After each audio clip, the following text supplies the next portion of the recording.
The terramorph story in Starfield is one of the most amazing stories I've ever played in a video game. It is truly a cinematic experience. It's a story that could be a standalone video game by itself, or even a movie. It didn't take long to realize the story reminded me of the movie Aliens. It starts with the player being sent to a simple comms repair mission to a planet called Tau Ceti II. Apparently, according to UC Commander John Tahula, a group that was in the process of trying to use the old war colony as a food processing plant hadn't been heard from in a while. It was assumed the reason was due to a problem with their communication system. The mood is set from the moment you land on the planet. The dark environment that seems only to be lit by moonlight gives off an eerie feeling right from the beginning.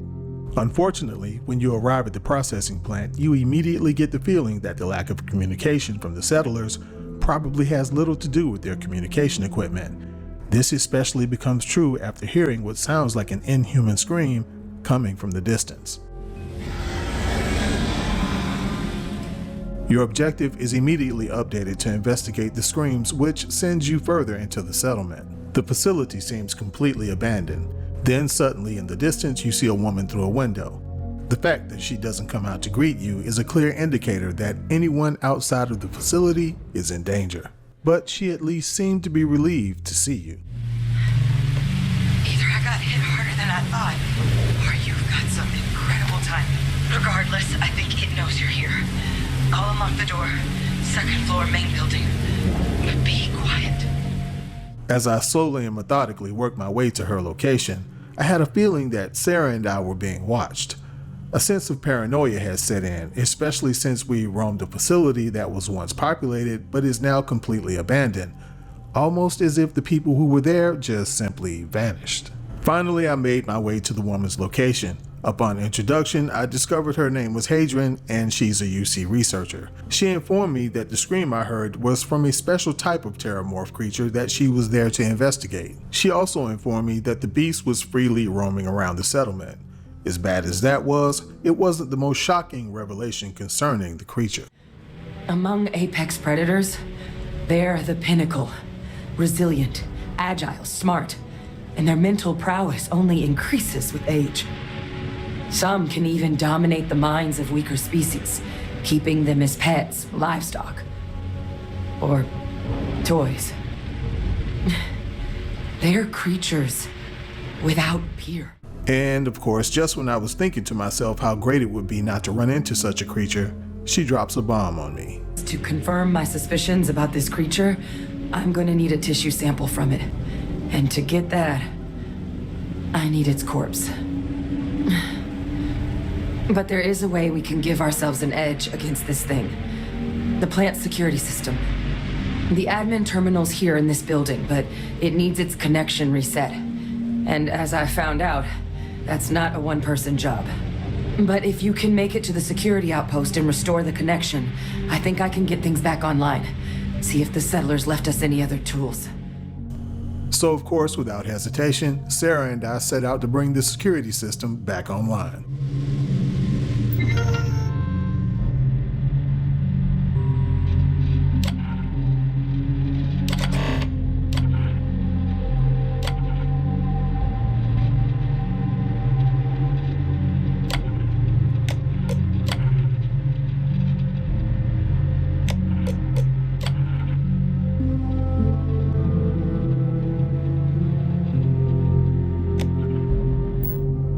Restored.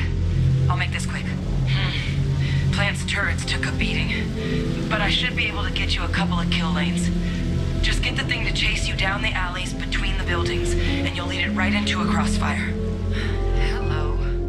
Now, of course, there were a couple of other things that we needed to do in order to capture the creature, but I'm going to let you discover some of that for yourself. But I am going to show you the moment that I caught the creature. Now, keep in mind, this particular scene is not going to play out the exact same way for everyone.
After collecting the sample, we headed back to Hadrian, and after an attempt to run some tests, she informed us that the equipment at the food plant wasn't sufficient enough to allow her to run a full analysis of the sample. This equipment, it's not set up to do a proper analysis of our sample. But this terramorph being here, of all places, it doesn't make sense. Humanity's spread plenty of creatures in our travels across the stars. Pets, livestock, pests. But terramorphs, they're different. To our knowledge, no one's ever spread them intentionally. Yet somehow, they follow us.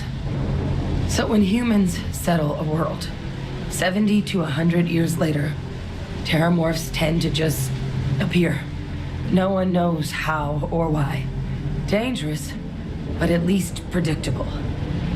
Tau Ceti, though, it's too young to have a native population. It's only been colonized 20 years? But then the other option, that someone captured one of the deadliest predators in the galaxy just to wipe out some settlers minding their own business? It seems awfully implausible. Which means we're either looking at a truly strange murder or a faster type of terramorph growth, the results of which could be catastrophic.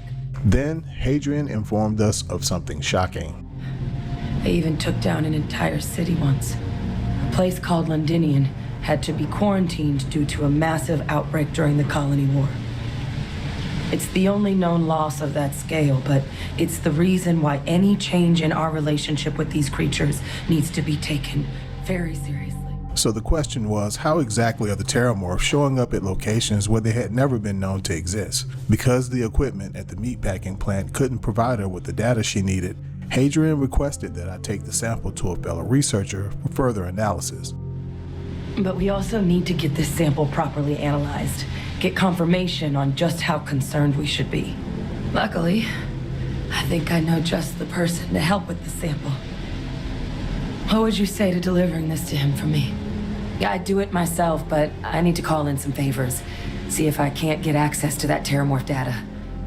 I agreed to transport the sample to her colleague, but first I needed to update UC Commander Tahula and present him with Hadrian's gene tag to show proof that all of the provided information actually came from Hadrian herself.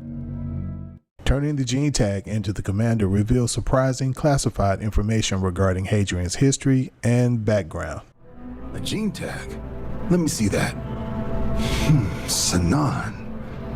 I know that name. Let me check the database. A lot of this data's been classified. Here we go. Service record. Wow. That's a lot of commendations. Seems like she served with distinction as co-head of a UC Xenoweapons division.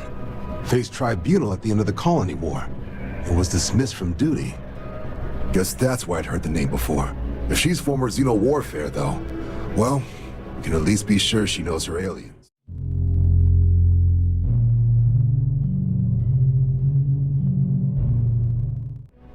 In the run-up to the colony war, the UC started a program with a singular goal. Find the deadliest, most terrifying aliens in the galaxy and have them fight on the side of the UC. Never saw any of the deployments myself, but the program was clearly enough of a success that when the war came to an end 20 years ago, both sides agreed to have the practice banned.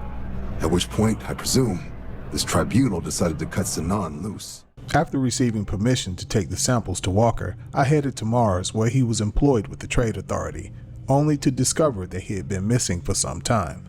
As a side note, Mars is one of my favorite places in the game because the atmosphere reminds me so much of one of my favorite movies, Total Recall. It was believed that Walker's disappearance was linked to some sort of disciplinary action that was taken against him by the Trade Authority. I was also informed by one of the authorities that I may be able to get more information on his whereabouts by speaking to some of the miners at a bar located on one of the lower levels called the Sixth Circle, which honestly sounds like a cult.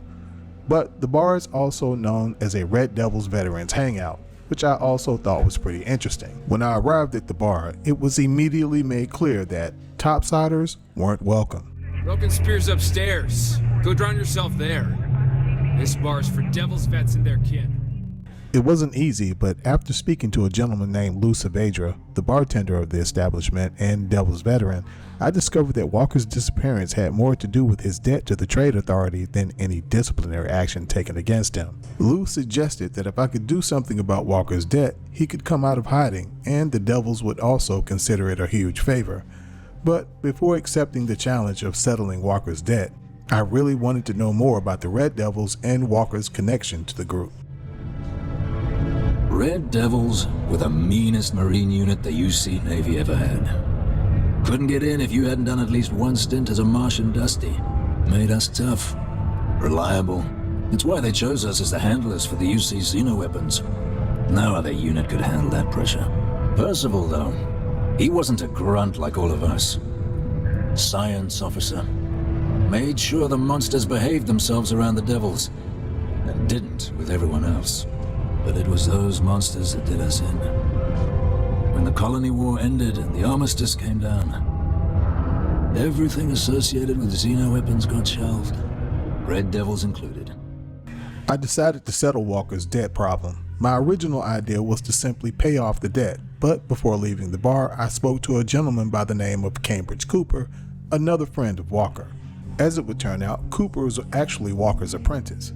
Cooper's idea was to offer to turn over valuable research that he and Walker had been working on to the Trade Authority to pay off Walker's debt. But, of course, as usual, there was a catch. The research was located at an old Red Devils facility that had been overrun by spacers.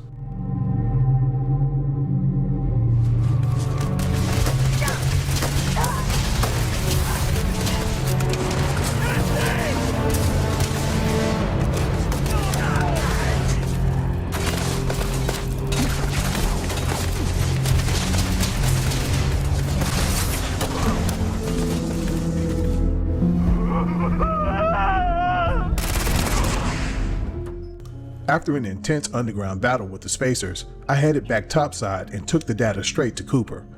After he confirmed that all of the data was intact, I then proceeded to the Trade Authority to use it as a negotiating tool to pay off Walker's debt. An interesting proposal, if your data pans out.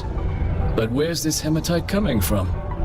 The active mines would be too expensive to retool. The deep mines could be an option, but they're full of spacers. Or so I've heard.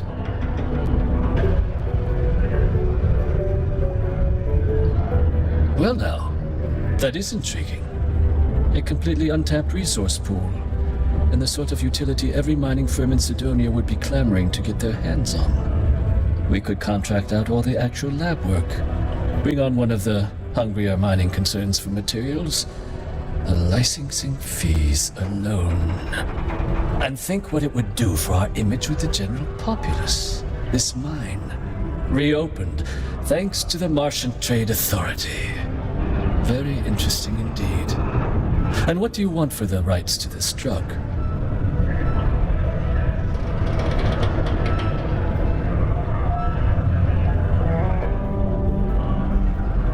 Dr. Walker's dead? That's it? Consider it wiped. Well, it seems we have a deal then. And here, a finder's fee from the Authority. A perfectly reasonable amount for a discovery with this sort of potential. After paying off Walker's debt, I headed back to the Sixth Circle to inform Lou, and after doing so, as promised, he provided me with Walker's location. As it would turn out, he was deep underground at the old Red Devils headquarters, the exact same location where I retrieved the data to pay off his debt. Did you now? Fine work. My end of the bargain then, I suppose. He's holed up in the old Red Devils HQ. Place was sealed up tight after the UC shuttered our unit, but we snuck him in the back entrance through the deep mines. Was also going to warn you about spacers down there, but it sounds like you might have already tossed those tricks. Here, the passkey. And I'll let him know there's someone he owes one hell of a thank you on their way down. Discovering this information caused me to wonder how things would have played out had I explored the underground facility a little more on my first visit. This would have meant that turning over the data to the Trade Authority wouldn't have been necessary. I wondered how the story would have played out under those circumstances. I returned to the Red Devils' old headquarters and worked my way deeper underground. And other than the fact that it was a really creepy experience, it was uneventful. I guess that's one of the benefits of deleting all of the spacers earlier. Finally, all of my work paid off and I finally met Walker face to face. I've never been the type of gamer that really cared too much about game characters, but at this point I was feeling pretty attached to both Hadrian and Walker. Walker took a look at the sample and he couldn't believe what he was looking at.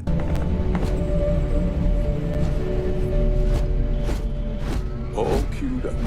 Let's gaze into this abyss, shall we? All right, just get those cellular markers tagged.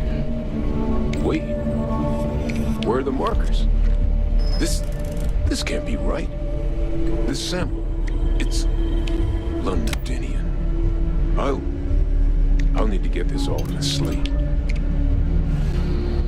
Hadrian really gave you this sample. You're not lying to me? Because if you told me this was a hoax, and it'd be the best damn fake I've ever seen, I'd be mad and very, very relieved.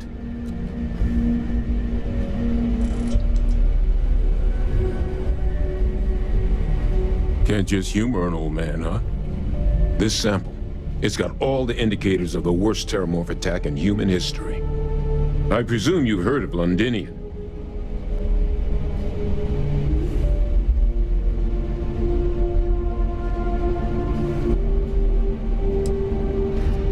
It was. An entire city wiped off the map. The swarms were so bad, they had to blow the spaceport and seal the place off from the galaxy at large. Not a lot of samples made it off the world from the time of the attack, but the ones that did, well, they look just like this one. I didn't detect any of the telltale signatures this specimen ever sat on a ship while it was alive either. I don't think it was transported to Tau Ceti. This specimen, it grew there, faster than any terramorph should. Which means, if we're about to start a new era in human-terramorph relations, where big, sudden Londinian-style attacks can happen outside Londinion, that's not gonna end well for humanity. So, you lugged this bad omen all the way here. You wanna tell me what your plans are for it now?